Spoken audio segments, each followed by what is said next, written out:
Yo, yo, yo, welcome to CypherBeastTV. This is the host of the most 24/7. And today we got all the way from the Northwest, from Soul Shifters, Circle of Fire. We got B-Boy Free. Yo, what's good? Yeah, what's up? What's up? What's up, y'all? What's up, Cypher Beast? Yeah, glad to have you on. I definitely want to tap into some of your knowledge. You definitely been breaking for a long time. Some of your origin stories and kind of where you headed today. Definitely want to tap into that. And you're also the host of the Redbull Seattle Cypher coming up. Redbull BC1 Seattle Cypher. So that's super hype, super dope. I think you judged in the previous time as well. And so yeah, but before we talk about all that, I want to know your story. When did you get into breaking? All right. Well, first of all, I want to say, shout out for Cypher Beast TV for having me. It's a pleasure to be on here. So I got into breaking when I was about 15 years old. Oh, wow. Okay. Yeah, it's been about over 30 years now. So imagine I've been dancing for a little bit now. And I got into it because one of my homies back in junior high, Seth, who's also part of Circle of Fire and Soul Shifters, he brought a tape. It was in his 15th birthday, and he showed us the movie Beach Street. And coming from the Philippines, so I grew up in the Philippines. I didn't migrate to the U.S. until about 89. I lived in San Diego first. I lived there for a couple of years, maybe like 2 to 3 years. And then I had a stepdad that was in the Navy, and we migrated up to Washington, Port Orchard specifically. It's a little small town, and nothing Okay. was really going on there, And I'm still kind of adjusting to the U.S., being a Filipino and just learning how to speak English, learning how to socialize with the kids out here. And at that age, it's pretty tough, being an immigrant. So yeah, on his 15th birthday, he showed us the movie Beach Street, and we watched it, and started copying the moves right afterwards. So that's how I got introduced to breaking, just watching that movie. Damn.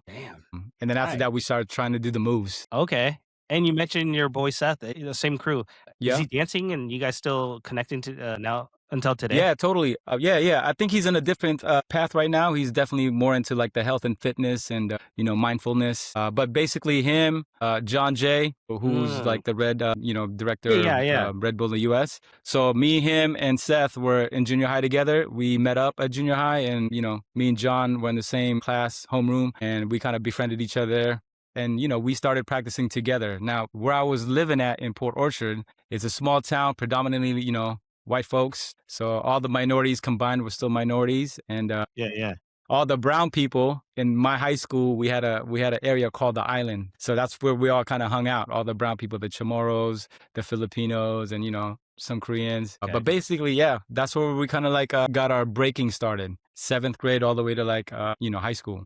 During that time when you guys were breaking, were you guys just throwing moves from what you saw in the movie? There was no Yeah, proper yeah. instructions, right? There was just Totally. what you Now, saw. we had no kind of mentorship. Seth was the one that he actually also lived in the Bay Area, kind of back and forth. So he would come to Washington and he would go back to Bay Area. And he would be the one bringing us like VHS tapes of like Bay Area dancing. So like, Rock Force, what else? Like Renegades. He brought all those tapes to us. And that's how we kind of got exposed to like the dance culture. Before I even knew what hip hop was or what hip hop culture was. It was just breaking. We were just learning the moves. I didn't understand about the culture. I didn't understand about breaking, all the fundamentals. So I was slowly learning hip hop through breaking. And not until we went to Bboy Summit 96. So I started maybe in 93 in breaking. And then we ended up going to Bboy Summit 96. And that's how I got introduced to the whole hip hop culture. And from then on, that's when I started learning more about the culture and just even more about the breaking culture, the foundations and the origins. Yeah, so pretty much, we kind of taught ourselves at the time. And not until we started kind of traveling, we started like learning more about people like the OGs, the pioneers, and then just digging deep more into the culture of breaking. Dang, that's fire. Yeah. And that was in San Diego Summit. Exactly. Yep. Summit Summit in San Diego, 96. 96. Ooh, during that time, there Yeah. was probably, the unknown of who was gonna come out and explode and be kind of legendary today, right? Right. There's Yeah, yeah. a There were definitely some majority. classic battles there that I learned, and that's where I met. Well, I met Remind a little bit before that because I would go visit Seth in the Bay Area, and I've gone to some of the jams down there. I think one jam was called Revolution, and I've seen tapes of like the Bay Area heads, like Style Elements. Let's see, what was the other jam too? A Where I pro-am, seen no, not other. pro-am, gosh, man. Yeah, there's some Bay Area jams where I got to see like, Radiotron, not Radiotron, there was other ones, the local ones too, where I seen like Renegades, like Wicked, Jay, this B-Boy Flea Mighty Four? and Sway. No, it was before Mighty Four, but we saw Mighty Four Okay, tapes okay. too. Yep. Yeah, those kind of tips. That's kind of like how we started learning, learning power moves, basically just learning the moves before I understood that the elements of breaking, learning your top rock, learning your footwork, Right. getting your freezes down. So at first we were just learning the moves because we thought it was cool. And that's all we did. We just practiced moves, learning the windmills, crickets, backspins. And back then, that's when we were still breaking with no shoes, breaking with socks. You know what I mean? Yeah, We didn't yeah. understand about the flavor. We didn't understand about the style. It was just the moves. That's where we got started. Yep. Dang, and back then was probably in your household on carpet Yep. or In the even garage. Yep. I also met one of the homies, DJ Ecstasy at the time, where we started Battle Zone. And that was our first breaking crew was Battle Zone. We would practice in the garage with the cardboard. This was in Bremerton. So I lived in Port Orchard, which is like 15 minutes away. And we would meet up in Bremerton and he would bring out the cardboard or the linoleum. And we called it the Hip Hop Kingdom. That's where we would go practice. uh-huh. And DJ Ecstasy, Charles, he was a DJ, but he also did popping. He was a little bit older. He also did graffiti. So he kind of also introduced us more of the elements of hip hop too. Oof, dope, man. Dope. Yeah. And then when did you end up pivoting over to the Northwest? Well, so that was already living. That was Port Orchard. So when I moved from San Diego, I moved into Port Orchard, which is like a small town in Washington. So I was already living in Washington by that time. And that Yeah. was maybe like 93. Okay. Okay. So you've been traveling back for like competitions and then kind of meeting other homies and breaking with them Yep. during this Yeah. time. And this is before we started even traveling to a different state. So in Washington, that's where I learned my breaking. And that was in 93. And then I think 96 is our first trip out of state to go to the B-Boy Summit. And that's when I was really Mm, exposed to the whole, wow. breaking culture, hip hop culture. And that was a great experience because I was still a young kid there, still, I'm gonna say kid, but a teenager. Hmm. And I was still new. So I was, wide-eyed of the things that I was seeing. And just being exposed to, I was like, wow, this is a whole thing. There's so much more to learn about the culture. And I think I went down there with a Seattle breaking crew called Boss at the time. Mm, okay. We went down there and, yeah, basically got exposed to the whole. Got to see Rocksteady for the first time. And that was a big deal to me because I used to watch him in Beat Street, and I would Yeah. see little footage of him here and there. And so, I was kind of like, I was fanboying at the time, like, wow, yo, Right. there's Crazy Legs, there's Mr. Wiggles. And then that's where I saw the Style Elements Rocksteady battle for the first time. And that was dope. That opened my eyes. And that was a classic battle, I think, for a lot of people, too, that know about the breaking history, just because, Rocksteady Crews is, very well established, long history in hip hop pioneers. And, you got this crew called Style Elements basically stepping up and, ended up battling. And they came from a different, kind of like style, too, brought in a new look to breaking, which kind of opened up a lot of people's minds to, hey, we can actually expand on this foundation or this style of breaking into something new. Yeah. So that was very pivotal in the scene for me, and Remind was one of the people that I looked up to in terms of like doing it a different way. Uh-huh. You Yeah, know, because your style is free, right? You kind of just gravitate and bring everything into your style. I mean, yeah. what would When I you started breaking again, only learned power moves. So at the time, I mean, I used to call myself B-Boy Alpha. That was like my first breaking name. Yeah. And then, obviously with Seth, having experience, from the Bay Area, you would bring us tapes, we watch them, and then I got exposed to different style of dancing, like, Bay Area housing. That was like a different style. It was basically hip hop freestyle, but they call Mhm. it housing back there. Not the house dance that we know from New York, but it was more of like a freestyle hip hop style in the Bay Area. And so I got to see like that type of flexing, freestyle hip hop from New York. I also got introduced through house dancing from the footage, like, cats like Bob the Balance, Tsunami, they were part of a crew. Seth was a part of a crew called Threat of Physics, TOP, which is in the Bay Area. And they had more of a freestyle hip hop. They also did capoeira. They also incorporated that. So a Mm. lot of my influences are from that crew. They brought in different styles of dance, and I got really intrigued in that. And when we formed Circle of Fire, which is kind of like back in '97, is when we officially formed the crew Circle of Fire. But I've been dancing with those guys, and they brought in that influence of house, hip hop, even capoeira into the dance. So that's kind of like my influence in terms of like being a freestyle dancer. So within breaking, I would incorporate that. I would mimic all that style. And when I was rocking with Circle of Fire, we would always go to the clubs. We would go we would go to raves, clubs. We would try to get into clubs back then. A lot of times, B-boys weren't even getting into clubs at that time. A lot of them were younger. So they're just used to like practicing in, community centers after schools. But we were old enough to get into clubs. So we would hit up the Cyphers in the clubs, and we would just go. And as a group, we would hit up the raves, get down and cypher at the raves. And just that exposure of like different music and a different scene kind of helped build, our philosophy within dance. So Mm, we would mix all those styles in and kind of just, borrow from each other.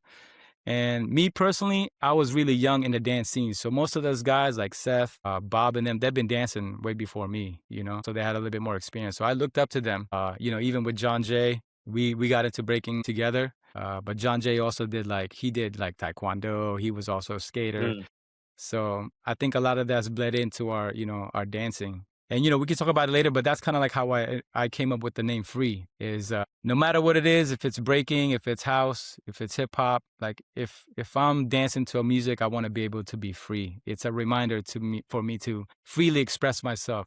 Sometimes dance styles will yeah. have they're kind of like their rules, their foundation. And I respect that because it's what makes the dance what it is. But for me, I just like to blend it all in. If I'm gonna enter like a breaking competition, yes, I'll use breaking moves, but I still want to have some freedom to step out of those. Right. I, Kind of. yeah, I don't want to say like structure, constrictions, but I want to have that freedom and include it into my breaking. Vice versa, if I go into house dance styles, I'll include some breaking in there. But the most important thing for me is to just blend it with the music. So no matter what moves I'm doing or the dance style I'm doing, I just want to make sure that I'm connecting to the music and I'm making it flow. Right. So Yeah. yeah, that's where the free comes from. Dang, I love that because it's that kind of that b-boy essence where you're breaking, you kind of rocking the beat with it, but you could kind of use categories of different styles, different movements, but let it flow in that particular way. I remember when Mm-hmm. I was learning back in the day, one of these someone from Portland, I was learning at I think we're a community center or somewhere at practice, and I was mentioning I was talking to him, I was like, oh yeah, what if you had like some like hip hop moves or something like to like with the dance, like kind of like what you mentioned, throw something in, and then he's like, "No, that's kind of whack, dude. You gotta stick to the Yeah. b-boy foundation." Yeah. Yeah. I was like, Yeah. Yeah. but this was early on when I was kind of learning and stuff. So like, but kind of, so I wouldn't say that didn't really suppress my voice of learning, but it was just like, oh, okay, but I can see probably some people are flowing with that guidance, but it's okay. Like for you, it's okay to be free and kind of gravitate and use those Yeah. different styles. Totally. And back in the 90s, I mean, we definitely it was, I would say, controversial because we are a freestyle dance group. So if we would enter like a breaking jam, we would dance the way we do and, we'll get hated on, be like, oh, you guys aren't breaking. That's not breaking. You're not breaking, not breaking the New York style. Mm, Or if we do like a house dance competition, oh, you're breaking, you're not house dancing. So a lot of times we did get that kind of like, I won't say hey, but people didn't like it. They didn't agree with it because we weren't doing the traditional ways. uh, And at the time, we were more like we're very free spirited, like hey, we're gonna dance however we feel. We're gonna dance however the music dictates. And if yeah, it's not breaking to you, then that's all right. But we'll still rock the cipher. If it ended up being called out or something, we'll definitely represent the way we want to represent. Now, throughout the years, we've gained the respect. After it's been many years that we gone out there and represented ourselves. We gained the respect of people. And me personally, I understood. At the time, we didn't really care. Like, we're going to dance however we want, right? I don't care if you call us a breaker. I don't care if you call us b-boys or house dancers or whatever. right, right. We're gonna do our thing. Mm, But throughout the years, I've learned to respect the foundation. I've gotten to understand, the dance specifically for breaking. They have their own rules and they have the way they dance, right? yeah, And I've actually learned, in order for us to break the rules, we have to understand the rules. So right, understanding the right. Yes, rules, yeah, then you can break them and expand off of that. So to me, what I've learned from breaking, since it started, it's a form of expression, right? And, obviously the times are different. And when it started, it was more about releasing that energy, because breaking when it started, it started in a time where poverty was big, people didn't have a lot yeah. of options to, with the economy and stuff. So they had to release that energy somehow. So to me, when I think of breaking, it's like, I want to express my emotion, right? No matter how that comes out. Now, throughout times, they've developed a foundation, or a vocabulary that they can call it breaking. So I had to learn those rules, those foundation, and now that I understand them, now I can expand on them. Now I can actually, freestyle out of breaking. And the thing is, like, breaking is so dope. It can be like the ultimate dance, right? Because you're using your whole body in so many ways that we haven't even like really like thought about it was possible before, and it can keep Mm, growing. And, it's only 50 years, right? So the evolution is still growing. So we can't just limit yeah. ourselves into this box. We can expand on it. We have to be open-minded about, the possibilities of other ways of moving or dancing, as long as we understand the foundation. Right. Yeah. Once Yeah. we understand the foundation, then we can start breaking the rules. Because part of being a b-boy back in the day is about rebelling. Don't tell me how to dance. You can't tell me how to move. You know what I'm saying? But now I understand. So understand the foundation, learn the culture, learn the history. Then you can expand on it, and put kind of your own flavor or your stamp on it, Yeah, for sure. if that makes 100%. sense. Yeah, that makes totally sense. And then, like, you mentioned that, like, kind of like nowadays, I seen a lot of routine moves. Kind of recently at the Massive Monkey Rad Mm-hmm. Crew did some kind of like, you would say kind of like a cheerleading type of routine where I think it was Jeffro did a backflip and they kind of like threw him or caught him, like with two guys. Mm-hmm. Like something, Yep. something you'll say like in like a cheerleading stunt, right? But they utilize it into the breaking essence where it's like, oh, okay, that was actually pretty dope, And Right? so And if you think about, people talk about this a lot of time, breaking is one of those type of styles that you can borrow from different movement, different dances, and put it into context of breaking. So we have so many ways that we can be inspired and put it into breaking. And that's the dopest thing about it, is because a lot of people can get into it, and they can bring in their own perspective, their own ideas and concepts. And then we can learn off of that and be like, oh, that's dope. I like how so-and-so did that move, or how they got into it, or how they incorporated this style of dance. Like, we yeah, borrow from Kung Fu, we borrow from, like, martial arts. So that's what I feel like is, breaking yeah, is so much bigger. We can't just contain it into this. Obviously, people are going to have their own tastes and flavor that they like. There's the traditional way, what I would consider traditional way, the New York way of breaking, the Bronx way of breaking, you know, mhm, but it's reached so many like, places around the world that a lot of people can bring in other inspirations into the dance. yeah, Like, obviously, capoeira, we borrow from capoeira, vice versa. Now capoeira is borrowing moves from breaking. mm, Same with gymnastics. We borrow the flair from gymnastics. Now gymnastics is learning the air flair from breaking. huh, right, You know what I mean? So there's so many possibilities, man. And I believe that breaking could be the ultimate dance if we allow ourselves to, like, be open to other ideas. for sure. Dang, damn, that's tight. I love that. Love the rules of it, learning the rules of foundation of your breaking, and then you can build upon that and gather information from other categories to bring it together. Dope. That's right. That's right. Hell yeah. Yeah. And I think that's also what nurtures or cultivates, like, the originality, because we've always been taught you got to be Yeah. original.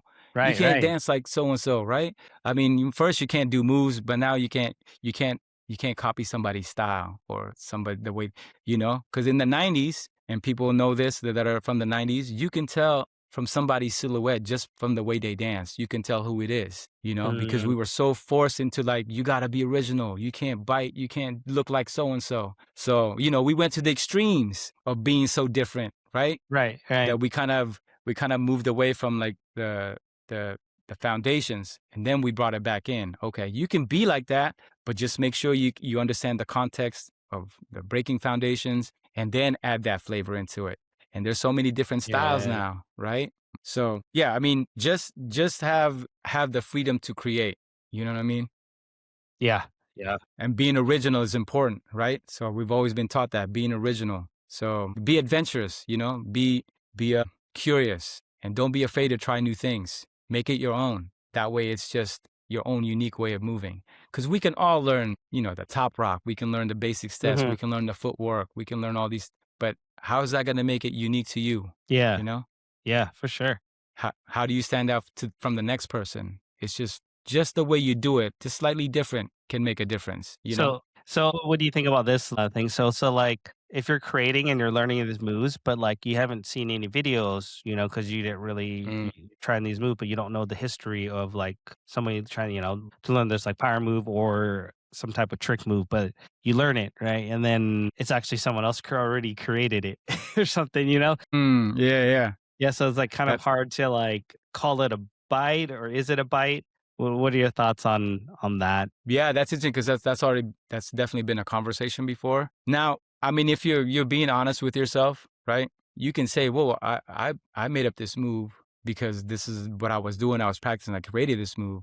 Now, somebody might have already made that move up somewhere else, right? But you've never seen it before, so you can be honest, like, "No, I've never seen so and so do that. I created this move." Now, I guess in breaking the culture is like normally you would battle somebody for that. Like, no, you would Right, battle the right, yeah. person and then pretty much whoever, wins that can claim the move. But, you can learn a move and not see somebody do it. And so you can't really call it a bite. You know what I mean? Right. Somebody can show you a move too. And, because somebody's showing you a move, they're kind of passing it on to you. So you couldn't call that a bite either. Mm, Your yeah. responsibility is you learn the move from somebody. Now you got to flip it, So now it's your kind of like your obligation to like, I got to make it different. But you also got to give credit where you learned it from. Like, yo, so and so taught me this, but then I turned it into this. Just like Poe once said, you got to give credit where credit is due. If you learn the move from somebody, Mm, you know, respect that and let them know where you got it from. I learned a lot of my moves from videos. I would tell you what people I learned it from. yeah, I look yeah. up to people like Easy Rock. I liked Easy Rock because he had dope power moves. He was clean. He had footwork and top rock. So just give credit where it's from. Be respectful where you get your things from. But again, with biting, I mean, you just got to be honest. You know, For sure. uh, and if you've done a move that you've never seen before, you can't really you can't really say it's a bite. Yeah. That's my opinion. But people will bite a whole style, a whole Oh, style. that's different. You know what I'm saying? Yeah, yeah. Yeah. And and that could be done in a tasteful way because you can be honest and say, yeah, I like this person's style. I got influence with that style. So for example, like when I first seen Remind, Mhm. I was really impressed and I was really liking his flavor. So there's a certain top rock that he was doing, and just naturally I mimicked him because I Mm, liked how he got it. was doing his top rock, Yeah, and yeah. I learned it, and and I'll admit that I'm like, hey, I got this this style from like Remind the way he did this, but then I would have to change it up, because I don't want to look like him. I Right. want to be my own person. So yeah, biting. I mean, but there's people out there that would completely bite a whole move. Yeah, Maybe yeah. they do it better. Maybe they do it better and say like, "Oh no, it's my move. I can do it better." But people will know usually, and you just got to be honest with yourself and say, "Hey, I got this. I saw this move from here, but I turned it into this." Ooh, You yeah. know? For sure. Yeah, yeah, that's tight. There's a lot of like I mentioned before we're off screen now, so I'm like I have like this missed chapter I was talking about. And so a lot of the creative moves that I do, like I would call them signatures, right? I do 'em, but it's weird because like I don't see anyone actually done it the way I done it, like ever, which is really crazy. I'm like, dang, because to me, I was like, it's like a trick, but then it's a little twist, little what they call like not natural breaking moves. It's kind of like a trick moves, Mhm. but yeah, no Mhm. one really. I had never really seen anyone kind of flow like that way. Mm. That is, I'm saying, Mhm. like, till today, which is and I had these moves probably, like, 15 years ago, and then, I still haven't seen I'm like, "That's kinda crazy." So you've never seen anybody do it, No, or never, like well, well, at there least you the way go. I do it, right? But, like, the move I get into it and, like, there's a freeze I do, I would, like, pull my shirt and, like, kind of slide down, but the way I do the move, I never seen it, but, like, the ending move, it's like a shoulder freeze, obviously, but, yeah, the way I get into it and out of it, I never seen it. Haven't seen it till this Mm. day yet, so Mm. I'm like, "It's crazy." Wow. Yeah. I mean, yeah, as far as moves goes, I try to like come up with moves and some of them might work, some of them don't work. So you kind of just kind of weed the ones that don't really work. But you also have to be courageous enough to try something different. A lot of times, especially if you're new, like, oh, I don't want to do this thing because it doesn't look cool, but those things just take time to like, to build. But you got to be afraid to Yeah. try new things, just venture out there, step out to like, the unknown type. Yeah. Yeah, I love that too, and it's kind of a life lesson too, you kinda step out of your comfort zone to explore maybe that would open doors or help you grow in a way that Exactly. you wouldn't have known if you haven't stepped out of that comfort zone. Exactly. And you know, that's the beautiful thing about this dance is it'll teach you about yourself, you know? It'll teach you about Yeah. like your way of thinking and your creativity. You get to learn about yourself when you start going inwards. That's a beautiful thing about the dance, you know? But yeah, yeah, definitely. You explore different things that I wouldn't. Yeah, this dance is beautiful. So many You're right? different things I learned. Competing, confidence, self Mhm. explore myself, and kind of build more self confidence. So Mhm. yeah, it's a beautiful stance. And so yeah, out of the dance, let's get into some of the. So you, you were what was it? Before your crew, your first crew was it? No, it wasn't Boss Crew. It was Battle Zone. Battle Zone. Yeah, yeah, Battle Zone. So That was my Battle first Zone, and breaking crew. then to show Soul Shifters, and then to Well, Circle of Circle of Fire. Fire. Circle of Circle of Fire? Fire first. Oh, okay, Yeah. okay. A Soul Shifter was born out of the my experience with Circle of Fire crew because before we even had a crew named Circle of Fire, we were just a group of dancers that, you know, just hung out together. The reason we came up with the name is because we would enter battles. We weren't really a battle crew. We were just a freestyle dance group. And Mhm. sometimes we'll enter battles just to enter them, you know? And we would have to come up with a name like, oh, what are you guys gonna call yourselves? Oh, at the time before Circle of Fire was formed, we would go under different names, just random names, you know? Right, Some right. examples was like we came under let's see, New World Order was one of them. That was just a name we came up with. There's some other ones, just random names, just because we needed a name. And Yes, as yeah. the more we got into these like battles, we had to come up with, oh, all right, yo, we need to come up with an actual crew name. Right. And I think Bob was probably the person that came up with the name Circle of Fire. I think he came back. Bob also migrated here to the Northwest from the Bay Area. So he started living up here with Seth, and you know, we started hanging out, going to the clubs. And when we started doing these battles, he proposed the name. What do you guys think about Circle of Fire? And we were like, was like, yo, that sounds dope. Because the way we were too, our philosophy at the time, or just the way we were thinking, we were like, you know, very free spirited. And it was very tribal too. So the word Circle of Fire really like, you know, kind of stuck with us. Yeah, no, that name's it's fire. I love it. Circle of Fire Yeah, so it is was dope. it's sick. I like it. Yeah, yeah. Yeah, yeah. And then, you know, back then, because we were so free spirited, a lot of times people people would make comments like, "Oh yeah, I think they're into like devil worshiping or something like that," Huh. you know, or you know, some people like called us kind of like the hippie of breaking, you know, the hippies of breaking. Right. So that was kind of like the vibe we were at. We're very free spirited, you know. We're very like spiritual at the time too, you know. A lot of the guys in the crew were, you know, into like Bruce Lee philosophy, into like kind of deep thinking at the time, you know. Mhm. Yeah, Yeah. so that was where our mind state was at. Okay. Yeah. It So kinda yeah, Circle of Fire, and then Circle of Fire was formed, you know, I believe it was 97. And based off of that crew, based off my experience, I kind of wanted, and Circle of Fire was really, we were really like a family, you know. We didn't hang out as a crew. We were just friends and we considered ourselves family. So we didn't look at ourselves like as a crew, like we would recruit people or, you know, bring people Mhm. in. We didn't do that till years later. So we were just a close, tight knit group. And I really liked that vibe. So, you know, we had people from coming from different schools of dance, like for instance, like Orb and Moses came from Vegas and they did more of like a Mhm. freestyle breaking, you know, they also did some popping too. So that was what they brought in. ET was from Hawaii and he started breaking like, you know, rock steady style, like the traditional breaking. And then he started kind of venturing off and doing kind of like a weird type of, you know, movement that he incorporated into his breaking. Mm. Now, Seth and Bob, obviously, they were like doing some hip hop, freestyle hip hop in California. Bob did some house dancing. So we got exposed to like different styles of dance and we would just kind of like, you know, kind of teach each other. And I really like that. And I really like that chemistry. So Circle of Fire and being a tight knit group, I kind of wanted to expand it to where I can connect with people outside of Circle of Fire and kind of form a different group, more of like it's kind of like an extension of Circle of Fire. Mhm.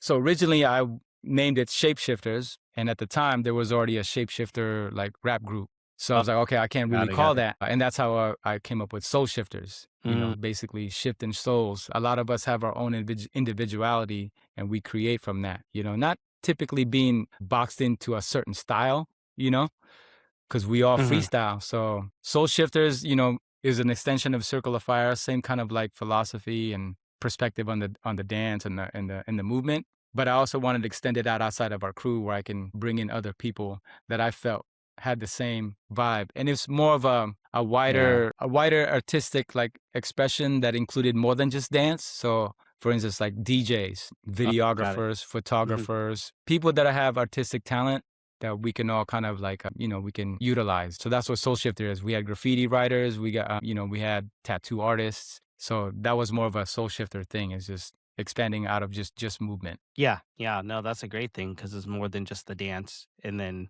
you got different expertise in different categories, then you could tie Hmm. in, help all each other in different where it's needed. That's right. Yeah. Yeah, But yeah, dude. but we all represent the same, we set the same vibe, We're very outgoing, very chill, Yeah, you definitely have to mesh with the group, right? Yeah, yeah, So click with everybody the has to group. kind of be in the same tip. Yep. Yeah. Cool, dude. Yeah. How's your experience in breaking so far? Let's tap into that. Yeah. You competed some high level competitions during their time, even internationally. Was there ever a memorable competition or some sort of breaking performance or anything that really sticks to you? Yeah. So one of my most memorable experiences was being invited to Battle of the Year. Mm, Now, I've watched Battle of the Year tapes and I've always been a fan. I've always, like probably most breakers that watch Battle of the Year, like, man, wouldn't it be dope if we got to represent on that stage, right? yeah. And year 2000, I think because of Out for Fame, which is another pivotal moment in my experience in terms of like battling. Out for Fame, West Coast Finals, that was a great experience because that was one of the first times we battled as a crew with a lot of the high level crews at the time, like Rock Hmm. Force or Rhythm Bugs, Soul Control. Massive Monkeys was there too. So that was a memorable experience because we got to kind of like share our style and our way of dancing in the breaking scene. So Yeah. I think after that we got invited to Battle of the Year. Thomas, from Germany, hit Hmm. hit Bob up and say, "Hey, would you guys be down to come represent?" And when we first heard that news, we were like, "Damn, really? For real? Right? Like, yo, really, our crew?" And it was also special because I think that was year 2000, and it was significant for us because I think at that time the Battle of the Year, like their kind of like title at the time was called the Change of Direction. That was Hmm. the year they kind of put that out. So for us, it was very significant. And, we were going to go in there and do our thing. Obviously, Battle of the Year, they're focused on breaking, especially, right? Power moves, your typical breaking Yeah, kind of scene, showcase. right? Obviously, style elements have been there before. They represented maybe, I think, a year before us. And before that was phase 2 with K-Mel, Mm. and they both won those years. And so for us to be invited, it was such a big deal. Like we couldn't believe it, So we were so excited. We actually started training, coming up with routines because we had to come up with a performance. So that was special. Year 2000. It was the millennia, Y2K. So a lot of things were happening then. And just Battle of the Year, having that change of direction title was kind of like significant for us. So we were able to bring in a new vibe.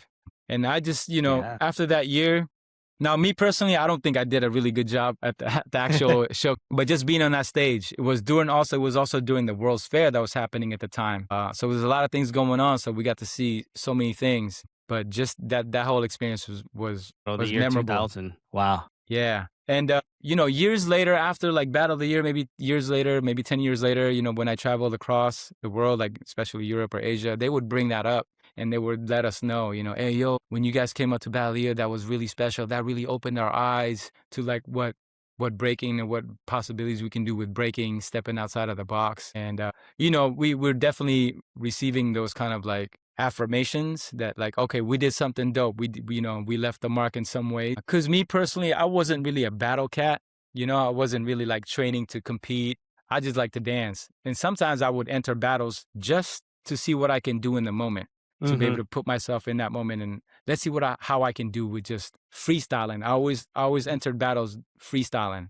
I mean, I had certain moves, but I would always freestyle when I go in. I don't have like a set routine or anything. And to me, that was more of a real challenge because you got to react Yeah. on the moment. You gotta be in the moment. And sometimes it's good, when you're not like really tuned in. And sometimes it's really good when you really cast a ghost and you hit a certain a certain like atmosphere, and like when you're Yeah. catching the ghost, we call it catching the Catch ghost, and ghost. Is where that you like flow just, state?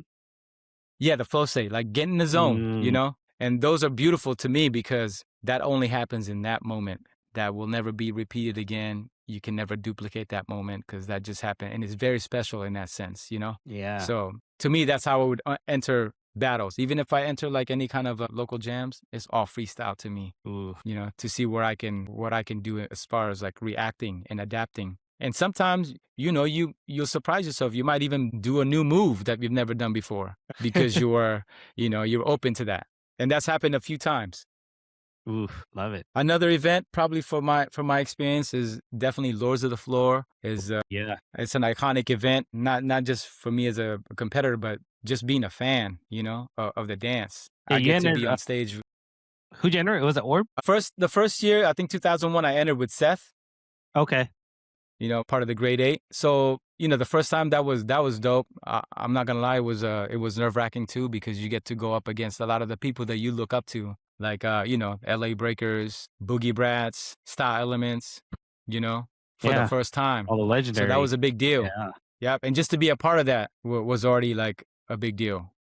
So those are definitely memorable moments. And I think the second year, 2002, Lords of the Floor 2, yeah, I felt a little bit more seasoned. So me and Orb had a whole thing. Like, at the time we were like, yo, let's just dance. That was our whole thing. Let's just dance. Not really thinking about doing moves and wowing the crowd. We're just gonna go out there and represent ourselves and show them dancing. That was our whole goal, is to just show them some dancing. Yeah. Yeah. Damn. That's fire. Okay. Yeah. I gotta recap and watch some of those past videos Yeah. of those moments. Yeah. It was good. That was dope. There's definitely a couple of moves in there that I just came up on the spot that I've never done before, and now I do them. That's fire. Yeah. So Like you mentioned, it was a magical moment when you kind of freestyle. So I got in like a couple of the ghosts or flow state like during at sessions when I freestyle. I'm like sometimes I just kind of listen to the music, kind of flow how I want to flow, and then sometimes I do moves like I never done because my body reacted yeah, to it, right? And I'm like I'm still exactly. getting trying to figure out how to tap that style or mindset into like a battle, to freestyle like Hmm. that. Because I impress myself when I do that, and I'm like, oh, but I still getting little. I still haven't tapped into it yet to like at a Hmm. competition. Yeah. Yeah, because to be, when you're focused on competitions or battling, obviously you got to train. You got to like make sure your moves are tight or whatever set you're working on, execute. So there's a different mind state when you're trying to, compete. You know what I Mm. mean? It's Yeah, just yeah. like it is just kind of like any sport. If you're, doing track or football, you gotta practice. You gotta put in the work. And I've done that before. I know how that is. Being able to train, practicing your moves, mastering them. But then you also got to give yourself that freedom to freestyle, Mhm. and that's a different set of like mindset and training. You have to be vulnerable. You have to let yourself Yeah, to be vulnerable, and be okay with like messing up. Be okay with like doing things that you're not used to. You got to also you got to allow yourself to feel stupid at times, because when you want to try right. something, this doesn't feel good at the time, but you think of a concept and you just really got to also like just zone in, like really listen to the music.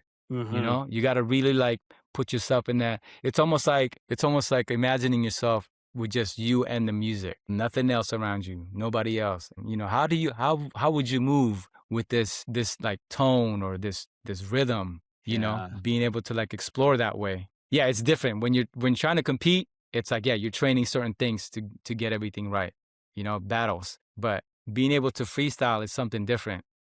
First you got to make sure that yeah. your body's in the right place, that you can try to pull off these like movements.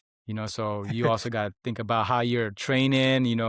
I didn't learn about eating well until in my late 20s or maybe even early 30s, because Mhm. nobody showed us that, as a dancer, how to take care of your body, Yeah, putting the right food in your body to, so you can, be efficient, maximize your dance. So that's another way to think about it too when you're training. But yeah. freestyling, just because also too, we went to a lot of clubs, and we went to different types of parties and whatever raves. We had that freedom. We weren't in a set environment where we had to dance a certain way. So that helped a lot.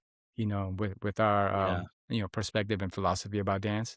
But yeah, I'm not a battle cat. I've competed before, but I just wasn't really big on like, winning competitions. And sometimes if I win a competition, I'm like, oh, dope, damn, that's nice. Yeah, Yeah. that feels good to win, but that wasn't the goal for me when I would compete. Mm, damn. Was there a competition that you won and you were just like you mentioned, you're like, damn, I can't believe it, Yeah. you did it. Let's see. Yeah, there's a couple. I did a 2-on-2 with Orb. I think it was in New Mexico, and it was probably like after the first Lords of the Floor, and we ended up winning that 2-on-2. That was the first time we've ever won like a 2-on-2, and so that was like, oh, that's dope. And there were some dope cats out there too. There was some dope teams, some dope duos there. Like Skilled Yeah. Methods was there. Obviously, Massive Monkeys was there. But winning that jam was like, oh man, that's dope. This feels good to win. That was a good jam. That was a good experience. And then Massive Monkeys, when they started the footwork battle, the footwork master Oh championship. yeah, that's work. Yeah. Yeah, in the early days, I won like I think 3 of those, like back Damn. to back. Snaps. Okay. Yeah, so that was kind of like a thing, I think that's when I started getting known for like my footwork. Because even then, I was still kind of doing my own flavor, didn't really have the foundation. Mm, One of the battles I had there was with Elmo. And Elmo, you guys know Elmo from Sheep Masters. He was very a traditionalist in breaking. So when I battled him, I had to incorporate some of those traditional foundations just to show him that I can do them, but I just choose to do it this way. And Elmo was dope. He's a dope B-boy. I got a lot of respect for him. He definitely taught me a lot in that battle, just being more clean, being crisp, having that flavor. So that was a memorable battle for me. Yeah, I didn't really win too many like, competitions. I wasn't really yeah. a Yeah. battle cat in that sense, But you but want I to? I definitely mean, would Cypher. what you mentioned, you already hit some pinnacle of like legendary battles, Lord of the Floors, Battle of the Year, Alpha Fame, Massive Mm, Monkey mm. Footwork Battle. I heard that it's one of the hardest footwork competitions because they're only going for top 8, and then Yeah, yeah, there's not. And then I think 4 of them or 3 of them or something. I think half of it's already like invites or not invites, but they're pre-battles like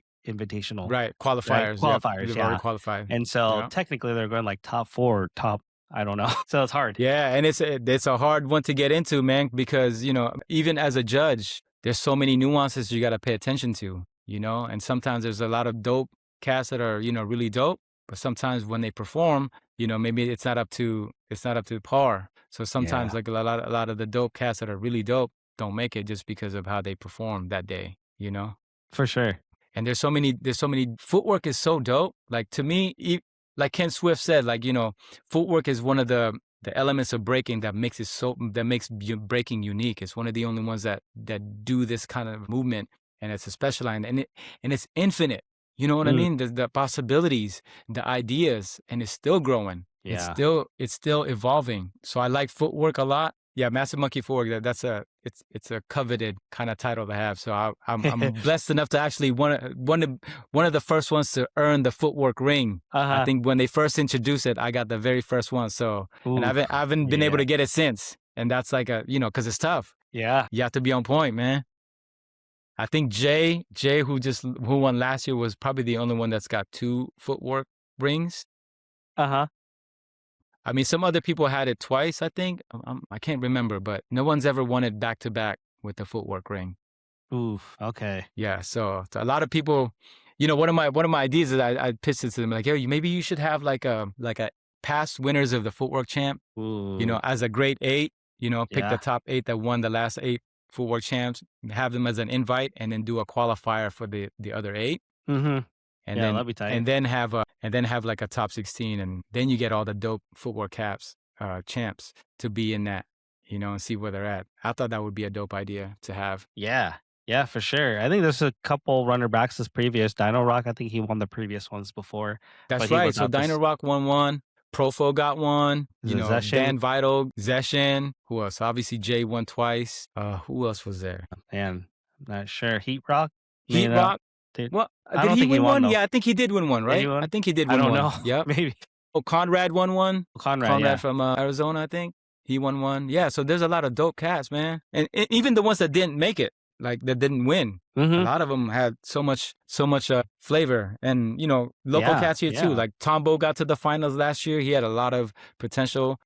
for sure. And Juan 100, who just competed in the finals this year. Yeah. Yeah. Definitely dope footwork. Yeah, New Birth holding it down for the, Portland scene. New Birth That's crew, right. That's right.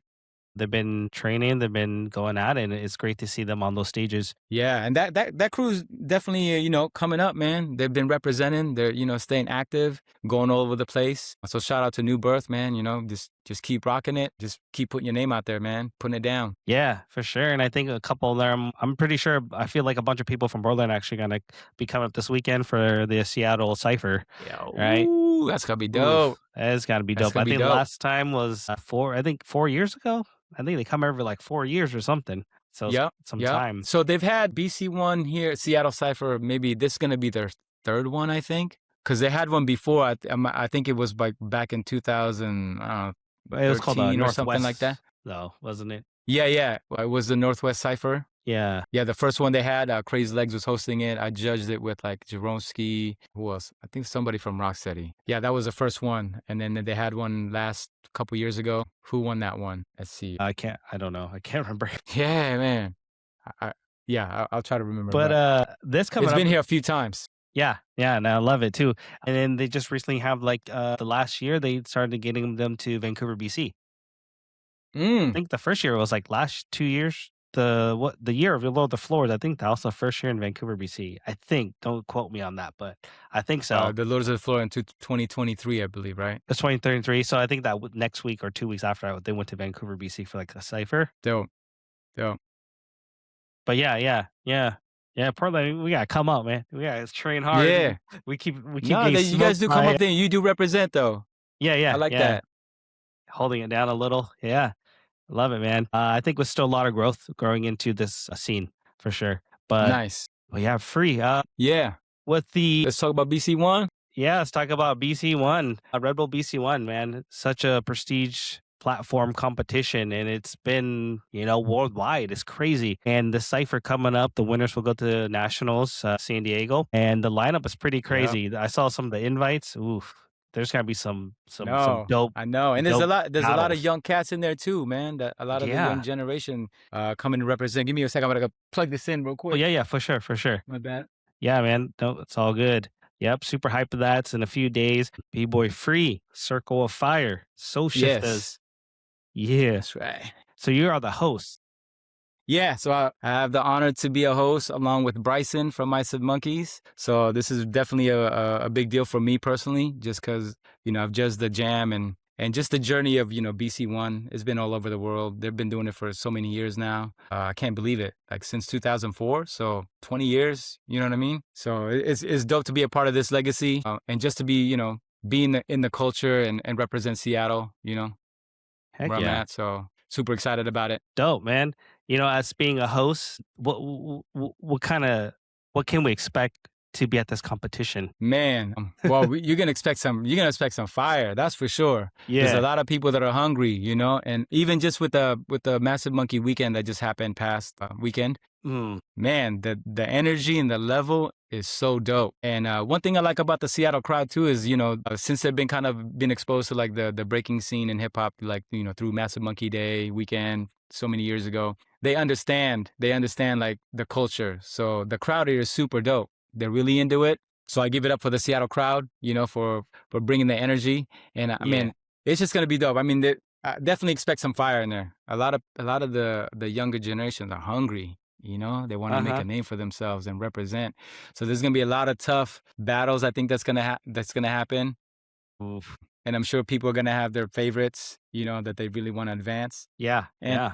I think what's dope about it too is like, if some people don't make it, they can always try again for the nationals, I believe. I think they can still try out for that one. Okay. Because I know the Denver one happened a few months ago. So some of the cats that competed in Denver are competing again, Mm, so they get another coming chance down. to like, Yeah. yeah. So yeah, I just think it's gonna be dope. A lot of dope energy. And having the B girls too, it's good to see the B girls representing, Yes. right? And it's good for the scene. Obviously it's a male dominated kind of like dance. It's dope to see the B girls represent. Like they can be there on the stage just as much as a lot of the guys, because it really comes down to skill. If you Yeah. got the skills and you deserve to be up there, hell yeah, you know. And some of those girls are better than some of the guys out there. Mhm. Yeah. Just truth be told. So a lot of them are practicing. They're taking it seriously. So there's gonna be some dope things to expect there. The weekend is also gonna be dope because they're gonna have some time to kind of mingle. Like they'll be having a mixer. So after the prelim day, they're gonna have a mixer for everybody kind of just chill out. You know, Mm, socialize, get to know the people, get to know the community. That's one thing I like about these events. It's not just the battles. yeah. They give us a time to get to know people. Maybe even share. That's the beautiful thing about this whole thing is, we get to bring in people from all different walks of life and we get to share, you know what I mean? Share this dance, share the culture. So that's going to be there. Yeah, man, it's going to be exciting. And For sometimes sure. you just don't know what can happen. A Yep. lot of these battles, they get so hyped. They tell the judges not to have tiebreakers, Mm, but sometimes it's battles are so close, man. You might have to have them tiebreakers. one more So, round. Encore. yep, one more Let's round. go. Yeah, For sure. that's right. Yeah, that's one thing that's dope. You mentioned the mixers, kind of like the after party type of thing after the event. I think that's a great thing to meet and talk to people that you don't get a chance to talk to because everyone's so busy at the jam, focus on the battle, or Hmm. maybe there's the judge that you actually want to talk to, but you can't because he's judging, he's on the chair or something like that. Right, And right. so having those after party is actually pretty sick, and I like that. So, Hmm. And I would even like encourage the people, talk to some of these people, especially if there's people that you really look up to, mm, or maybe you're not comfortable coming up and say hi. A lot of these people are very down to earth. Just gotta say what's up to them, say hello, and they're all cool. At least most of the people that I know there, like Ronnie, he's a judge. Jeromski's a yes, judge. San Andrea, I believe she's from France. I've not met her yet, but I've seen some of her clips. So and even the competitors, man. A lot of these people that maybe you watch online and you watch their clips, just say, what's up, man? A lot of these people are cool. We had the beat yeah, writers last week too, during the Massive Monkey Day weekend, which is put on by Redbull. yep, And that was dope. Where Beat Writers is a breaking camp where they bring in a lot of their, athletes or BC1 All Stars, also a lot of the OGs, the pioneers, to kind of share their knowledge, and you're able to pick their brain and learn from them. So yeah, hell be yeah. don't be afraid to come up to them and say what's up. Strike up a conversation. Ask some questions. Yeah, no, 100%. I like how you mentioned that, before I started this whole content podcast and stuff. I know I wanted to make content, but like I think the first jam I started this was at freestyle session, and this was freestyle session 2023 or 22 or something like that. And that's my first time going to a freestyle session. And like, dude, I saw everybody I like seen on like, YouTube and videos and stuff. Yeah. And my head, I was like, and they're like, I could go on a cipher with Born right now if I wanted to. I can call them out. I could share, exchange, or Right. whatever. Yeah. Exactly. And yeah, it was such a beautiful moment too. And I was like, dang, how come I didn't go over here when I first started? My Hmm. mind shift would have been different from possibly that perspective of that time. But sometimes. Yeah, unfortunately, I didn't get to it earlier, but I had a great time, and it is nervous to talk and come up to certain people to say what's up. Right. Yeah. Some people look friendly, some people look intimidating. I would say, I did talk to, Flea Rock. For some reason, I don't know, he looks intimidating with his dreadlocks. He has, like sometimes he has Yeah. shades Yeah. on. He looks Yeah. kinda intimidating to come up to, and, I went up to him, I think this last year or this year actually at Full Force. I was like I think one time at that freestyle session I mentioned, I got a picture with him, and then later I just Mhm. talked to him and, like, made contact with them, like but I was, like, nervous at the same time to talk to them, you know? And so Yeah. Yeah. tapping Yeah. into what you said earlier, what really helps in my mind, okay, like, these are people too, and just go up there and talk to them. Like, let's say outside the breaking scene, Right. they're just kind of normal people. So that Exactly. I helps think I you. think speaking of Flea Rock, I think he actually mentioned that in one of his, interviews online. He said he can look intimidating because you see them like battling and the whole attitude is like, you know. Yeah. And he mentioned that too, like, but he just said like, you can say what's up to me. It's all good. It's all love. But I get it because some people didn't know that before. Just like when I first went to the B-Boy Summit, I saw people that I look up to, and man, I'm like, I Yeah. don't know how to come up to them, and being fanboy, and I won't say any names, but I did come up to somebody that I thought was like up there, because of watching Beat Street and looking up to them, and I saw them at the summit, and I was still a teen, so I was just like, oh my god, that's so and so. Hey, can we take a picture? Yeah. But then he kind of looked at it. It was looking at us like. And then he said something that didn't sit well with me. And ever since Mm. then, I was just like, yeah, I'm not messing with that dude, you know? Right, So, right. depending on who the person is, but most of the time, you know, when they come up to you, they're mostly chill, you know? Yeah. Unless they show themselves otherwise. Right, for sure. You Yep. know what I mean? Yeah. But yeah, take that moment to like pick their brain. You know what I'm saying? Ask questions. If there's any kind of questions you want, pick their brain. You know, that's the time to do it because you never know. You know, there might be a day that you know that person might not be here anymore. You Mm, know, and then if you have the yep. opportunity to do it, take the opportunity because you know that might not be there the next time. Yeah. Yeah, for sure. Man, I love it, Yeah. man. B-boy free. Man, is there anything that you wanna bring up? Any questions you got for me or what I guess a question I have another question actually. What inspires you to keep doing this? Like Oh, that's a good question. yeah. Yeah, yeah. For me personally, I love the dance. I love the move. I love how it makes me feel. You know, it keeps me young. I hear that a lot. You know, dancing does keep you young, in my opinion. You know, it keeps us also feeling alive. You know, it's sad to me sometimes that people have never experienced dance. You know, I currently work for the city of Seattle with the Parks and Recreational Department, Mhm. and part of my programming is yeah, I work in this division where we basically go to underserved communities who lack resources, you know, who can't go to a community center or go to a dance studio. So what we do is we provide that service and we give it to them for free. So we'll go to an area where it's underserved, like equity zones we call it, and we bring him dance just to have movement in their life, not to necessarily be like, you know, become a breaker or anything like that. But I also Mhm. different dance just for them to experience movement. You know, people with no dance experience, introduce them to dancing, to music. And you'll be surprised, man. A lot of these people who've never moved before for the first time and they experience dance, it's like it uplifts them. They're like, oh my God, this feels so good, you know? Especially kids. You know, I wish dance was more accessible to kids or even taught at a young age. You know, not everybody Yeah. gets to experience being able to dance. And so a lot of us, you know, that are older now, we have kids and we bring them to these sessions and practices or events, and they get to experience dance as a young person growing up, and hopefully that inspires them to be more into dance. But I dance because it feeds my soul, you know? Not necessarily even to compete, but even at my age, I'm in my late 40s now, you know? So Mhm. to still be able to do this is a blessing. Mm. So I take that with, you know, with a lot of respect, especially you know, seeing people who may not be able to dance, you know, don't have the ability to dance. So I take that to heart and be like, you know, I'll dance for them too and show them like, hey, you know, we can still move around, we can still dance. And, you know, and I hear this a lot, like, oh, I'm too old for that,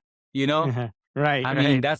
that's the state of mind, you know. That's just a state of mind, and we put those limits on ourselves. So when I do some of these dance programs for the city, I've taught young kids, older people like seniors, and they surprise themselves just because they you know they block themselves from saying like, oh, I'm too old for that. I can't do that anymore. But then you Mm. just got to be open. You just got to be like, let's try it. Dance to music. It just, you know, it feeds the soul, and that's where like that to me that dancing keeps you young is really real for me, you know. Yeah. Again, I'm in my late 40s and some people would trip out like, oh, you still doing that? Hell yeah, makes me feel good, you know. I'll Yeah. do it as much as I can and until I can't anymore. So Right. that's why I Yep. do it.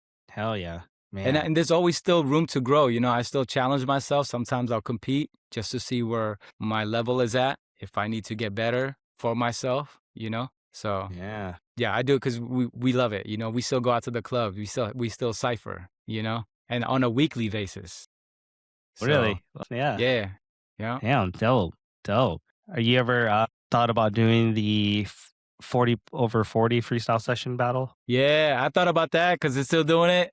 And that like I would like to prepare myself for that one Right, right. because I can go a couple of rounds, but you know, but I would just do it just to do it. You know, I would Yeah, do it just to do it, see how far I can get yeah. and test myself. You know, and bring that freestyle element in there. Mm. Win or Yeah, that'll be lose, you fire. know, win or lose. Circle of fire, But bringing I the have to make, fire. yeah, Yeah. exactly.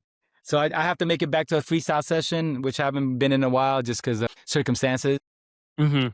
There's also the Style Elements anniversary coming up, Mm. Yep. and I believe that's August or no, September. September 13th weekend. So Yep. I think it's a whole weekend, like from like Friday to Thursday or Friday to Sunday, because they have I think Yeah. something going on every day. like power Yep. battle, A lot. There's a lot bunch going of things on. going on. Yeah. Yeah, so I definitely want to make it to that, especially with Ramon coming up here. Ramon's a brother. I've looked up to him. Right. We broke bread, and he's also part of Soul Shifters. Okay. So yeah, definitely want to make it to that one. And if there's a battle there, I might enter. Maybe I'll do it Yeah. Yeah. just to do it. Yeah. Yeah. I'm fired, dude. I love it. B-boy free. Man, there's so much more. I know you got so much lineage behind your knowledge, what you got. And I know we're at about an hour right now, but Oh, word. definitely, All right. yeah, we can keep flowing if you want. If not, we can kind of shortly close up. But man, Up to you, bro. Yeah, yeah, it's been good conversing with you. Yeah, it's been dope. Spitting with you. So it's up to you, man. yeah, I'm we down for can keep whatever. flowing. I know that, in circumstance, I'm gonna probably cut this part, but through the Red Bull reps and stuff, talking about it, right? And so I think we did talk about some of the Red Bull. I think let's get a little bit more in depth. I'm gonna ask another question in between it though. Probably, Mm-hmm. maybe feel more comfortable. Like, yeah, is it a meaning? Is Red Bull BC1, is it a meaningful thing for you to have in Seattle, or kind of like does it compare to the massive, or is it different? No, I think is It's dope to good. have it in Seattle. Okay. Yeah, of course. Okay. I think Let me rephrase having that. a variety. Yeah. Yeah, yeah. Okay, cool. We got yeah, B-Boy Free. Well, Seattle, Rebel BC1 Seattle Cypher came many years before prior, but it's coming up this previous weekend. You've been living in Northwest for quite some time. What does it mean to have this event in your hometown? I think it means a lot for the scene because Rebel BC1 is just one aspect of the culture. Yeah. BC1's been doing it for many years, like I said. So to have it in Seattle, I think is very important just for the scene to grow and have another aspect of breaking, maybe something to work towards, give people something to strive for in terms of like learning breaking or getting better in breaking and being able to bring a different type of levels and skill levels from other places. Mm, Sometimes it's hard to travel, a lot of young generation breakers, they don't really have the money to do it or they don't have the means to do it. Back in the days, we would have to put money together to go to a different place. So yeah. having an event like that come over here in Seattle is definitely great for the scene. It's just another aspect of the culture. It's a 1v1, so you're focused more of just a solo breaker. Hmm. And in terms of like the production level that BC1 brings or Red Bull BC1 brings, it's up there. So you get to experience a high level production, you get to experience like a high level just environment. And Red Bull really treats their dancers really well. So I have to say that, everyone that's involved, from like the judges, the hosts, all the artists that come in, even the competitors, they really take the time to make sure that they're having a good experience. Even their staff Yeah. really, really hospitable. They're making sure that you're taken care of. Everything that you need is there. Super helpful. So not just the event itself, but just the people working the event. It's such a beautiful team to work with. So even for the competitors Yeah. to come in, they get to experience that level of production. I mean, Massive Monkey, it definitely is its own thing. You know, Right. they've been doing it for years too. But having this kind of level of competition and production is definitely dope for the scene. And you can be a b-boy and be inspired, but like maybe I want to be I want to be part of a production team. I want to learn how maybe work in production, like videography or photography. You can take notes from a lot of these people. You know. Mm, Yeah, so I think it's very important just because the level that they bring into the culture, and they're very supportive about the culture. They're very mindful about the dancers, definitely respectful towards the scene and the culture. So I think it's dope to have him here. yeah. Yeah. Yeah. Love it, man. The scene. It's good for the scene. One thing I think of is like, yo, we're having it in our hometown. Where's the locals? We can't have these out of towners smoke us. Right. Yeah, yeah, yeah. That's something to put a fire under them. Yeah. Because that's how it is. Usually, like when something's coming into your scene, you got to represent. They're coming to your house, and you Yep. got to make sure, like, no, because I remember here's another experience that I've had that was probably memorable with me too. So when we first time we got asked to judge a competition in New York, it was me, Orb, and Cujo back then, and maybe it was like the early 2000, maybe 2003 or 2004, and New York, right? That's the birth of hip hop. That's the home, that's where breaking came from. So the breakers over there, they have a lot of pride. So if you're coming into their scene and you're a judge, okay? You know, they'll come up and definitely test you, and then that was kind of like, to me, that was a rite of passage, because there would, during the break, after like some like the for maybe the first rounds was done, during the break, you know, I'll say his name because you know, I got a respect for him. But Kid Glide came up to us, and Mm, or at least came up to me and said, he just came up and said, "Let's go," and I was just like, I was kind of like, "What? What do you mean? Let's go?" So that to me is like, oh, we want to battle, right? So, yeah. you know, as we should, we stepped up and you know, and represented. Are And you still there? afterwards, you know, there was some like You shit got talking frozen. in the cipher, whatever. But we came and represented, and I think that, you know, I think that we earned their respect because we represented. And afterwards, Kid was like, you know, so that's just how we do it. You know, you're in New York, so we had to call you out. And I was like, all right, dope. And it was respect after that. You Yo, back? so Was I? oh yeah, yeah. I was We froze for frozen. a second, huh? Yeah. Well, I hope it caught all that. I got to the part where you talk about Kid Glide calling you out. Yeah, yeah, yeah.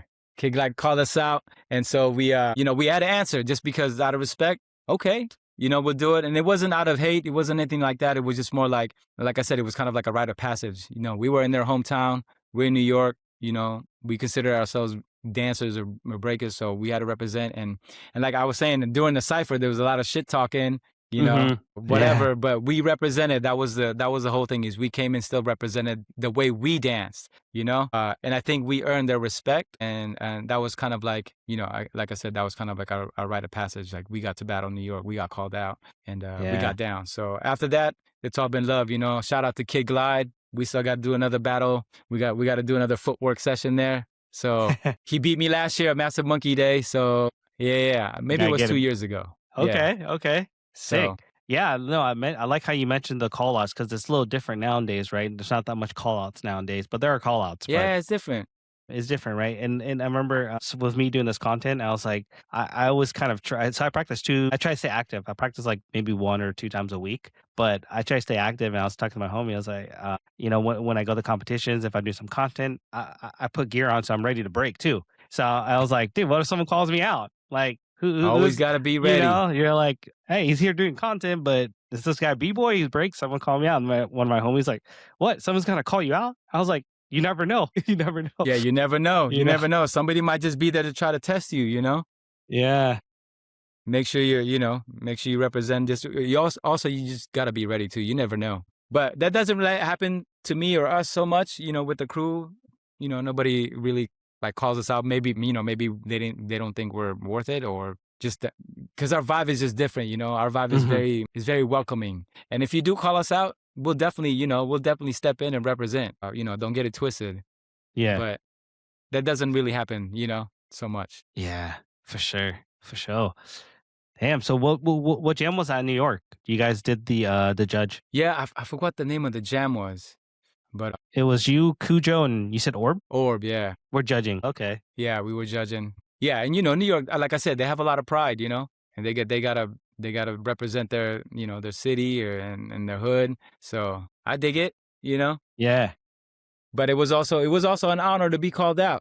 You know what I mean? To me, that was an honor to be called out and be able to showcase. Mm. But our crew is not the type of crew that also has beef, you know? You know, back in the days, when you had beef with somebody, that's when you call them out, you Right. know? Yeah. And sometimes you just call them out just to test them. And that's also just to test yourself. Like, hey, I think that dude is dope. I'm going to go battle him, you know, to see where you're at. And Yeah. that's usually, you know, how you level up is, you know, you call out somebody that's better than you think is better than you. Mm. Yeah. Yeah. Doesn't happen much though, you know? Uh-huh. Yeah, it doesn't. Yeah. Yeah, when I was learning my working back in the day, yeah, I remember calling out people too. And like I think when I first started, yeah, I was hungry at the time too. And just unfortunately some of my crew members and stuff, they weren't as hungry as I was in the past. And Mm. I don't know. It's just I was like, dang. So I fell off 3, 4 times, you know, off and on, stopped 6 months here and there. I'm like, dang. But Gravitate keep pulling me back in the breaking scene, you know, in the dance. I'm like, "God, I love this stuff too. And There you go. you know, I just want to do more than just a dance, which kind of created content because I used to do gaming content in the past, some other content, Mm. other stuff too. And I was like, I really want to do it with the break and see how where it takes me. And now I got like a whole idea, kind of have a general idea of going. I used to write everything down, but now everything is kind of Mm-hmm. like if it doesn't work and then things change and shifts, I kind of just been flowing with it in the moment too. And There so you I go. think That's that's just like more, breaking. right? Yeah, you Yeah, gotta flow with it, man. Yeah, but that's dope because you're building something. You know, right now you're building something. yeah, yeah, And sometimes you don't know where that goes, but the fact that you're putting a lot of effort and a lot of intent in what you're doing, that's gonna bring you back something. Because of the energy that you put in. It might not show now, but yeah. you know, later Man, on. it's slowly getting some recognition, let's say. It's slowly building and I'm like, "Crap, this is crazy." I felt like I haven't gone full force yet because 'cause I'm doing Mm, everything. If I had like a budget, team to run like I have this whole plan in my head, but it's very hard for one person to do everything, you know? Yeah, since right. everything's time consuming and not just this, I work, I have a full-time job and 4 kids. So I'm like, I can't put 100% Yeah. commitment to this, you Oh, know? you got 4 kids? Wow. Yeah, Okay. Okay. Yeah. it's It's busy. having a family too, for sure. For sure. Yeah, yeah, yeah. Do you have, kids at all? Yeah. I have an 11-year-old daughter.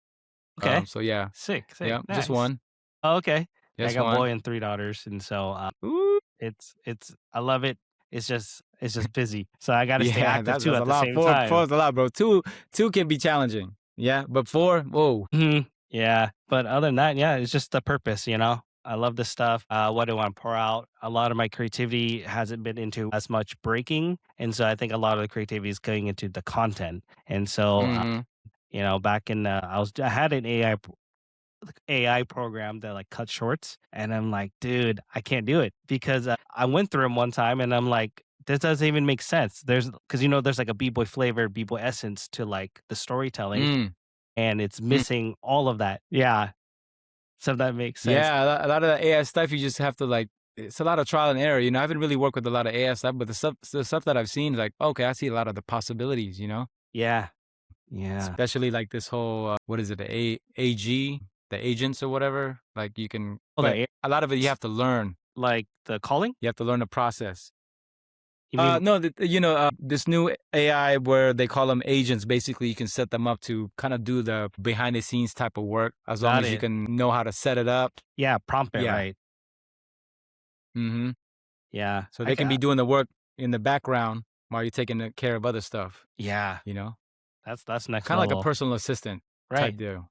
Yeah, Yeah. yeah. Man, big jams, international. Is there an international jam that other than Battle of the Year that you been to that was a pivotal moment Yeah, I for just you? remember this one. So one of our first international trip before Battle of the Year was in '99. John Jay got us to go on a trip to Korea, Seoul, Korea. I was first time in Seoul, Korea. Mm, And there was this event over there, and they had a lot of invited crews. One of the crews was Bag of Tricks from Canada, the word. some B-boys from France, and then there was a USA crew, which was kind of like a super crew. They were called under United Skills of America, which had Flowmaster, Ken Swift, Crumbs, Zulu Gremlin, and Wicket. Ooh, That was a dope crew. So that was actually our first time battling, big name crews. So that was in '99, our first trip to Korea, and this is when we met Hong Ten and Physics and Ducky when they were young. They were wow. like they weren't even teens. They're probably like in their 11 or 12, 13, maybe like that, Yeah. and they were already killing it. You know, they were already killing it. But yeah, that was a dope international trip, and the fact that we got to go and battle them on stage was a big deal. Those are the people I looked up to. So Yeah.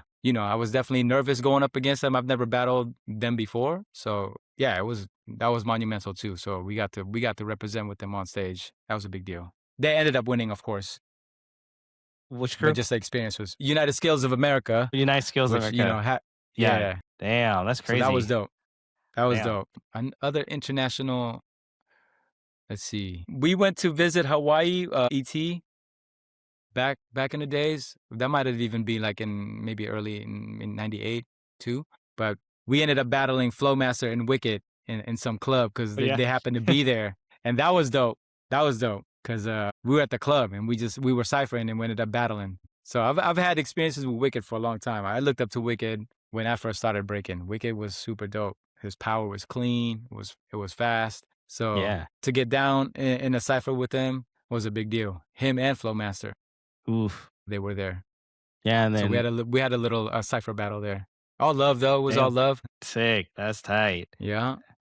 Yeah, and during that era, it's like, gosh, these legendary names now, right? Flowmaster, Wicked, Mm-hmm.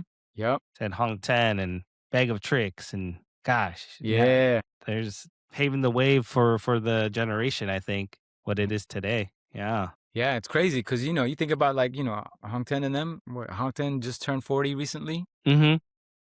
And still competing at a high level, which Yeah. is amazing. So you can see the possibilities if you just really stick with it. So that guy's Mm-hmm. been breaking and training and competing for many years. Yeah. Not too many people could say that. You But think so it's yeah, no, he's in the good. he's in a good way, right? At the age to do that. You think it's support too that can help a lot. You know. Oh, for Right. sure. Right. Yeah. Right. I mean, obviously he's a BC1 All-Star, so that makes things a little easier.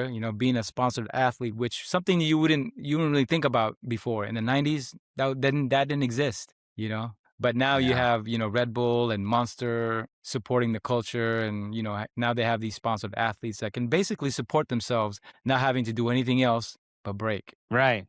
Yeah. you know? That's a dream right there. Or Right? to who? So I'm Yeah. sure that helps, right? They just take care of them financially and they get to do what they love. Yeah. Now, for most of us, we do it because we also love to do it, but we don't have those kind of means, Right. you know? For sure. So it's a little bit more challenging. So a lot of times, when you get older, obviously life happens, you get a family, your Yeah. priorities change, and sometimes you can neglect the dance, Yeah. But I always try to 100%. remind people, man, just make sure you don't stop doing it, because you can always find time in your day, an hour here, a half hour, a couple hours here, you can always choose to find the time to Yeah. practice what you love to do. Even if it's just for, self-health, to improve your mental well-being, your physical well-being, do it for that. I mean, if you don't, even if you don't have to compete, still do it, Yeah. because there's always room to grow. But yeah, sometimes life happens and you don't have the time to do it. I try to find the time for sure, so Yeah. you just have to make certain choices. Yeah. Cool. So, Yeah. are you working on anything, building any projects in the horizon? Right now, I'm just focusing on staying active, making sure that I can still Yeah. dance a couple times a week. Definitely being in the culture. So I also teach at the Massive Monkey Studios, the Beacon. Dope. That keeps me in touch with the culture, keeps me close to the scene, and being able to be like a mentor, and just kind of help other people who are interested in the dance or even just the culture, ushering them in, just kind of like show them the culture. So that gives me a lot of joy to do that. And Yeah. again, it keeps me in shape, it keeps me like motivated.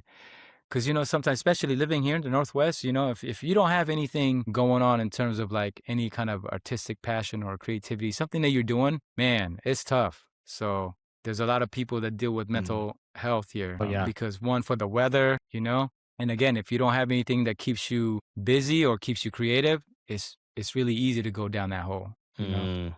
Yeah. So having the scene too and having the culture, we can also help support other people that may need something to grab onto to make them feel, I don't know, make them feel seen, make them feel like they exist, giving them something to work on, strive for, like, something to get better at. So that's dope, for me. So right now I'm just focusing on just staying active in the scene, making sure I'm keeping myself healthy. It's easy to, forget about yourself as far as taking care of yourself and, not eating well, getting your exercise. So Yeah.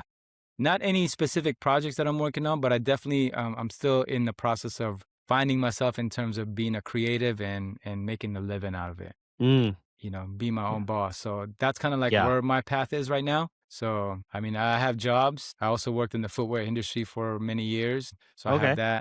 that talent, that skill. You said So I'm footwear? just finding all these, yeah, footwear Okay. industry. Yeah. Okay. I didn't go to like any type of schooling or a traditional education, like college or anything like that. I just kind of learned it as I go. I got into a footwear company as a sketcher because I like to draw.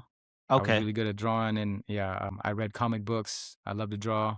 And so because of that skill, I got into a footwear company as a sketcher. And then for many years, I worked for a company and learned the industry and the business, being able to learn how to design shoes, work in product development, go overseas, visit factories, and see how, footwear is made, stuff like that. So I have that in my back pocket. So maybe as a goal or as a dream of mine is to come up with my own footwear, Yeah, So that would be nasty. Yeah.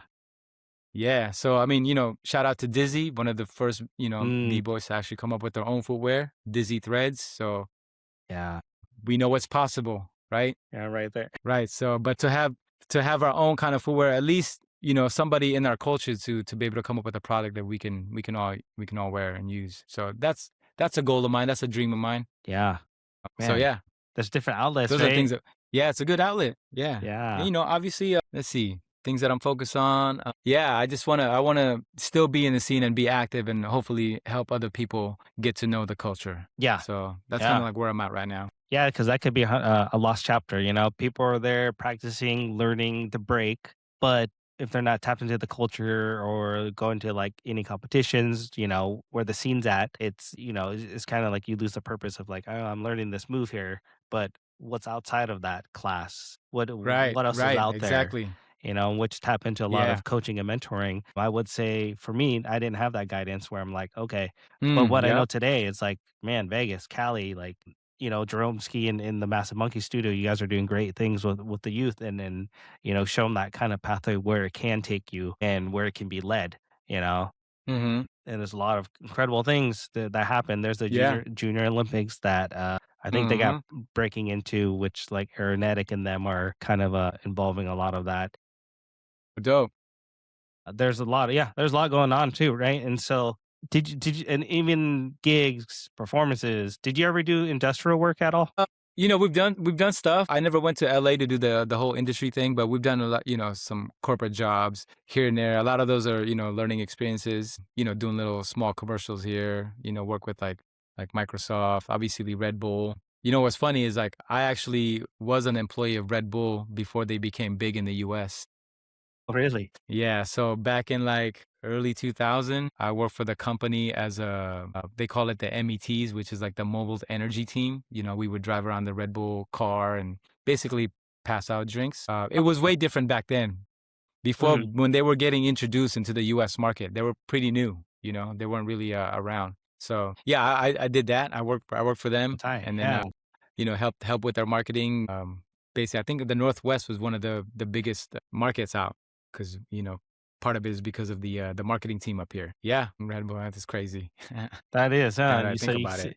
the Yeah. expansion from the roots of it or the growth of it into And I think back the then level too, like now. we didn't really understand this, is that they were starting to sponsor us before we knew that was actually like a thing. Because Right. when we went to the Battle of the Year, they sponsored us and like bought us backpacks for the trip. Dope. Yeah, so that was dope. So that was like that was a taste of what was possible, and now they obviously have athletes, which is amazing. Yeah. Yeah. Gives an opportunity for the dancers to make a living, which wasn't really possible before. Now you can, you just work hard enough. Phil Wizard was a good example. I remember seeing him like Oof. Yeah, yeah, doing an right? interview, talking about like telling his mom that this is what I want to do. This is what I want to do. Pursue instead of going to a school and being a doctor or whatever college it was. And Uh-huh. I look at him now. He made it happen. That was a dream of his, and now he's living the dream Yeah. of being a Red Bull athlete and doing what he loves to do, and becoming an Olympic champion. Yeah, yeah. Medalist, gold You know what I'm saying? medalist, right? Oof. Right, a gold medalist. So Olympia that just now. tells you, Yeah, for sure, put your and, mind into it. when you mentioned Phil Where's actually he's one of the I would say he opened eye opener possibilities, right, from the level he's at now. I remember, he would come down to Seattle, like, Breaking the Silence event, Tim Chips would throw. I think one I think Mm-hmm. it was 2013. I came down there with the Portland team. We got second place. We got semifinals. I guess something called Record Junkies. I forgot. I don't know what crew they're in. I don't know if they're local Seattle's or not. Anyways, they're a competition, and we went against in quarterfinals against a Canada team, which Jay Bucks was kind of like the coach of it or helping them. Mm, Kind of new gen cats, and Phil Wizard was in that team too. And I was thinking about because Portland won, we beat them during that time, and I was just thinking about, I'm like, damn, like, and this is when like I was off and on a lot, right? And to see mm-hmm. him at the level he's at now, I'm like, that's crazy. Like, imagine like we went as hard or just never stop, or like you mentioned, the Right. possibilities to keep striving to grow. And I'm like, damn, that's so. I take his story as like inspiration. Definitely, definitely. I remember Phil too when he was younger. You know, when he was just maybe a teenager. I remember him, and then all of a sudden I was like, oh dang! So now he's like competing at Red Bull BC ones, like you know. Yeah. Yeah, that's a great story. That's a great story to have. It's very inspirational because he knew what he wanted. You know, Yeah. even though traditionally his parents didn't want him to do that because they didn't think there was any money in it or there's any kind of future in it. But Yeah. Yeah. That's the worrisome with families, right? They always want you to have a good future and they mhm. don't know the unknown, what the possibilities until Yeah, they see special the it. Asian families, you know, especially Uh-huh. migrant families, you know. I remember when I was practicing in my garage, my mom used to be like, "Anak, just stop that, Anak. You're gonna break your bones. Mhm. You know, you need to go to school. You need to learn how to be a doctor or, go to the medical field." Yeah. I was just like, Yeah. I didn't know. I was like, no, I like this. I'm doing this. It's fun. And then what's dope is that, now that my mom has seen like what I've done in the dance or in, places I've been, now she has Mhm. more respect for it. Now she's just like, okay, I can see why you do it. And, it definitely brought a lot of things in my life that were positive and now she's cool with it. Now I just tease her like, you see, it's Yeah, okay, ma. I mean, flew you overseas, yeah, other had the places, opportunity to right? travel the world, which I probably would have never done at my age at that time, They never thought that was possible. And but through dance and breaking, I was able to do that. And that's such a blessing. And that's one of the things why I also encourage like people who want to learn, there's so many things that you can achieve with breaking, Yeah. or just even with dance in general. Just again, the amount of time you put into it, the amount of effort and energy, the passion you have to it's all gonna come back. You might not see it right now, but later on you'll probably see all your accomplishments, if you just stick with it, as long as you're enjoying it, you know what I mean? I know Yeah. people that have stopped because they didn't enjoy it anymore. Maybe because maybe they weren't doing it for the right reasons, Mm. But just yeah, as long as you focus something on something that you love, it's gonna come back to you in many ways. Percent dope. Bboy's free. Is there Yeah. any question? I'm gonna slowly wrap it up right here. Is there Yeah. anything you want to bring up or anything like that? No. But yeah, I'm super hyped for the Red Bull Seattle. It's always been an honor and blessing to have it in the Northwest. It's always like, damn, I wanted the battle. I actually wanted to compete this Saturday too, but like I haven't been training that much as I Yeah. would like to mentally. And then I won't even make it. I'll be at the finals on Sunday because my daughter has a cheerleading and she's going to be in the Rose Festival parade, which is on Saturday. Oh, dope. And so I was like, no, I got to be at the parade with her, instead of. Hey, priorities. Yeah, priorities, man. And That's what I'm talking about. Yeah. but I was like, But at least you can still come up for the Sunday, and be in the air, the vicinity and the atmosphere. mhm. Yeah. Yeah. Yeah, that's gonna be super dope to be here there and present and watch the battles, man. There's gonna be hype. Y- The Yeah. I mean, so far I've already learned that there's about at least 80 competitors Whoa, registered. really? Yeah. Woo. Yeah. I think So that's gonna be A lot of Portland people coming down. I I think. hope so. We'll see, Yeah. yeah, but then, like you mentioned, other people that didn't make it from the other ciphers, like It's probably Denver, gonna come back and yeah, yeah. come and compete to this one. Yeah. So, Because they also have the wild card, which are like the invited competitors, mm, you know? Again, there's a lot of, I think who are the competitors? You got Kid Break, you got yeah, Sun Kid Ra, Brick, yep, Sun Ra, Lynx. Swazi from New York, Oh yeah, Lynx, Swazi, yep. Mach 5. Mach 5, yeah, yeah. So, man, it's gonna be dope. Yeah, A lot of these younger cats coming up. hell But yeah. there's gonna be a lot of opportunities to get down too, man. It's gonna be a lot. So the prelims is definitely gonna be Mhm. fire. The Yeah. judge is gonna have a hard time, man. It ain't gonna be easy Right, because yep. that's a lot of competitors to go through. And if I have any advice for the competitors, man, just treat Yeah. it like it's your final. Treat it like you really want to show out. You wanna make sure that the judges catches you. I mean, so many because I've been a judge before, and there's so many competitors. You got to find a way to stick out. Mm, Name or no name. You know what I'm saying? You may have a name, but it really depends on how you get down on those prelims, how you showcase your round, and you really got to fight to get that attention. Create a moment. You know what I'm saying? yeah. Find a way to create a moment, and definitely go all out. Represent yourself. If I had any advice for the competitors, come through to bring it. You know what I'm Yeah. saying? Like go in there knowing that you're gonna be in the finals. You know what I'm saying? Have that mindset. Like I'm gonna get through this, man. I'm gonna represent. I'm gonna get who. It doesn't matter who's in front of me. I'm gonna get down. So yeah, Ooh, if I had any advice, man, come down, represent, yeah. bring it. Damn, love it. Love that advice. B-boy free. Man, it's such a pleasure to have you on, man. Love to chop it up and definitely I love to chop it up probably later down the road. Maybe we'll do like a live version or not live version, but in person versus virtual. But dude, I'm gonna see you at the finals. The host with the most. Yeah, B-boy free right on, and man. Bryson. But yeah, Yeah. Yeah, we're gonna have a good time, man, and not even the competition. Even though obviously there's gonna be the after party, the pre-party. It's gonna be a good time to just connect with a lot of people. Take that opportunity to link up. You know what I mean? So I want to say yeah, thank you for having me, Tony. Man, this is dope. It's a pleasure to be here and just to be able to like chat with you and talk about dance, talk about life. yeah, So it's an honor, brother. So thank you for having me, man. CypherBeastTV. Shout yeah, out. for sure. This is free Circle of Fire. Soul Shifters. If people want to get in touch with you, where can they find you? I'm on IGs. That's my social media. I just got back on it, like Okay, from okay. taking a break for many years. So within the last year, I just started getting back on the IG. So you can find me at Free Boogie. That's FREBOOGEE. Fire, fire. B-boy free, dude. It's a pleasure to have you on. Bro, drop some mad gems. I know you got a lineage of Mm. breaking history behind you that I love to tap in a little bit more, but you dropped some gems already. Bro, once again, thank you for being on the show. Catch you on the next one. Peace. Thank you. Much love, man. Peace.